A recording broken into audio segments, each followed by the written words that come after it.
शानदार पार्टी चल रही है। पार्टी में कोने में खड़े एक शर्मीले लड़के की नज़र एक लड़की पर है। उस लड़की पर जो उस पार्टी में मौजूद सारी लड़कियों में सबसे ज़्यादा खूबसूरत है। उसे उससे प्यार हो गया है, लेकिन उसमें इतनी हिम्मत नहीं कि वो उससे जाकर बात कर सके। पार्टी में और भी कई लड़के हैं जो उस लड़की के पीछे दीवाने हैं।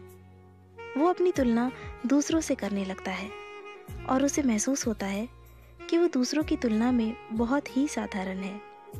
पार्टी में एक भी ऐसी लड़की नहीं जो उससे दोस्ती तो छोड़ो, बात भी करना चाहती हो। ऐसे में वो लड़की उससे दोस्ती क्यों करेगी?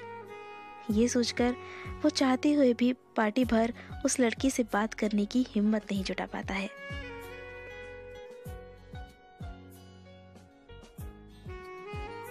पार्टी खत्म हो गई और वो लड़की वापस घर जा रही है।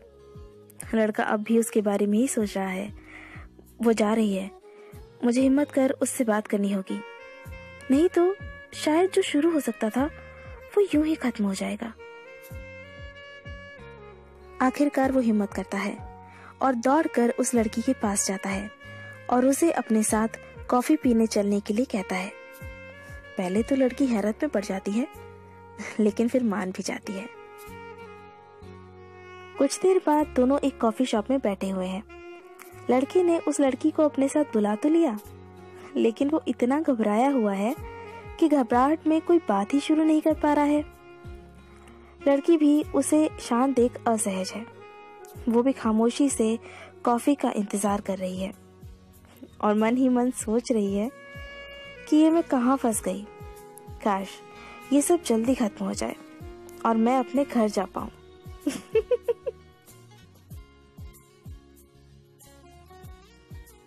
थोड़ी देर में वेटर आता है और उन्हें कॉफी सर्व करता है। कॉफी सर्व कर जब वो वापस जा रहा होता है तो लड़का अचानक ही उससे बोल पड़ता है, प्लीज मेरे लिए थोड़ा नमक ले आना, मुझे कॉफी में डालना है। उसकी ये बात सुनकर लड़की चौंक जाती है और उससे पूछ बैठती है, तुम कॉफी में नमक डालकर पियोगे? क्यों भला? लड़का उसे जवाब देता है, जब मैं छोटा था तो समुद्र के किनारे रहा करता था। मुझे वहां खेलना बहुत पसंद था। आज भी मुझे समुद्र के पानी का नमकीन स्वाद याद है। इसलिए जब भी मैं ये नमकीन कॉफी पीता हूँ तो मैं अपने बचपन के बारे में सोचता हूँ, अपने शहर के बारे में सोचता हूँ, अपने माता पिता के बारे में सोचता हूँ जो आज भी वहीं रहते हैं। कहते कहते उस लड़के की आंखों में आंसू आ जाते हैं। लड़के का जवाब सुनकर लड़की का दिल पिघल जाता है। उस लड़के को अपने परिवार के बारे में बात करता हुआ देख वो भी अपने घर, परिवार, बचपन के बारे में बातें करने लगती है और इस तरह दोनों के बीच पसरी खामोशी की दीवार टूट जाती है और बातों का सिलसिला यूं ही चल पड़ता है। उस शाम दोनों के बीच एक खूबसूरत दोस्ती की शुरुआत हो जाती है। दोनों का मिलना जुलना ऐसे ही जारी रहता है। धीरे धीरे उस लड़की को ये एहसास होने लगता है कि उसे जैसा जीवन साथी चाहिए वो लड़का बिल्कुल वैसा ही है। दयालु, सहनशील और सबका ध्यान रखने वाला है। अगर वो उस शाम नमक डालकर कॉफी नहीं पीता तो शायद वो उसके बारे में इतना कुछ जान ही नहीं पाती। और फिर क्या, आगे वैसा ही होता है जैसा एक खूबसूरत प्रेम कहानी में होना चाहिए। दोनों की शादी हो जाती है और खुशी खुशी उनकी जिंदगी गुजरने लगती है। लड़की जब भी कॉफी बनाती है उसमें शक्कर की जगह नमक डालती है, क्योंकि उसे पता है कि उसके पति को नमकीन कॉफी पसंद है। 40 साल के लंबे सफर के बाद एक दिन उनका वो खूबसूरत साथ टूट जाता है। लड़के की एक लंबी बीमारी के बाद मौत हो जाती है। उस शाम लड़की पुरानी चीज़ों को देख उसे याद कर रही है कि तभी उसे उनमें एक लड़के का एक खत मिलता है।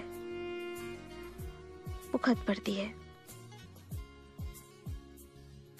माय डियर वाइफ, प्लीज़ मुझे माफ़ कर देना उस झूठ के लिए जो मैंने कभी तुमसे बोला था।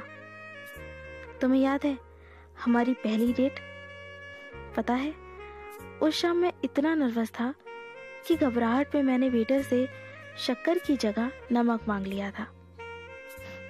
कैसे कहूँ कि उसके बाद मुझे कितनी शर्मिंदगी महसूस हुई थी। क्या करता, शर्मिंदगी से बचने के लिए मैंने एक झूठी कहानी कर दी। लेकिन सच कहूँ उस समय मुझे ये पता नहीं था कि मेरा वही झूठ हमारे बीच पसरी खामोशी की दीवार को तोड़ देगा और हमें एक दूसरे के इतना करीब ले आएगा। उसके बाद मैंने कई बार कोशिश की कि तुम्हें सच बता सकूं, लेकिन हिम्मत ही नहीं हुई। डरता था कि कहीं तुम मुझे झूठा न समझने लगो और उसके बाद कहीं तुम मुझ पर भरोसा करना न छोड़ दो। लेकिन अब जब मैं मर रहा हूं तो डरने की कोई वजह ही नहीं रह गई है। इसलिए तुम्हें सच बताना चाहता हूं, और सच ये है कि मुझे नमकीन कॉफ़ी बिल्कुल पसंद नहीं है, बल्कि मुझे तो ये बेहद नापसंद है। सच में इसका स्वाद इतना अजीब और बेस्वाद होता है। लेकिन जब तुम इतने प्यार से इसे मेरे लिए बनाकर लाती हो तो मैं इसे ना चाहते हुए भी पी लेता हूँ। इसी तरह मैंने अपनी पूरी जिंदगी ये बेस्वाद नमकीन कॉफ़ी पी है। डियर, प्लीज़ मुझे माफ़ कर दो पहली डेट पर तुमसे झूठ कहने के लिए, और उसके बाद जब भी तुमने मेरे लिए ये नमकीन कॉफ़ी बनाई तब तुम्हें सच ना कहने के लिए। सच में मैं बिल्कुल झूठ नहीं कह रहा हूँ कि उन परिस्थितियों को छोड़कर मैं वो कॉफ़ी कभी भी नहीं पी पाता, कभी भी नहीं। तुम्हें पागलों की तरह चाहने वाला तुम्हारा पति। खत पढ़ने के बाद लड़की की आंखें झलक गईं। उस दिन के बाद उसने भी नमकीन कॉफ़ी पीनी शुरू कर दी। उसे ऐसे नमकीन कॉफ़ी पीते देख जब भी कोई उससे पूछता कि इसका स्वाद कैसा है तो उसका जवाब होता, बहुत ही मीठा।